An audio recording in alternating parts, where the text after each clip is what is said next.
La recette est tout ce qu'il y a de plus simple. De l'eau, de la levure, du houblon et de l'orge concassée. Voilà les ingrédients nécessaires pour réaliser une bière presque identique à celle que consommaient les poilus. Des produits issus des Hauts-de-France pour plus de réalisme. L'agriculture avait été fort impactée et des pénuries existaient aussi au niveau de ces maltes. Mais on est sur un malt de base et qui correspond à ce qui aurait pu être utilisé à l'époque. Sollicitée par l'Office de tourisme, cette brasserie a sorti 5000 bouteilles Ligne Rouge. Une édition limitée pour les commémorations du centenaire de l'armistice. Et une bière certainement plus goûtue qu'à l'époque. Le challenge était intéressant et puis c'est un petit clin d'œil aussi à nos aïeux.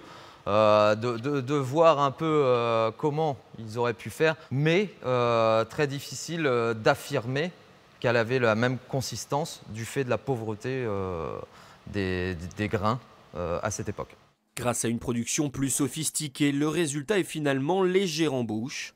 Plus qu'un objet marketing, le fondateur de la brasserie préfère y voir un hommage aux combattants de la Grande Guerre. Nos bières, Gustave, que vous voyez là, c'est le commerce, c'est le débit, et là, c'est le symbole. Présente sur plusieurs cérémonies jusqu'à la fin de l'année, cette bière rendra aussi hommage aux brasseries de l'époque. Elles étaient près de 3000 en 1914 et seulement 919 à la fin de la guerre.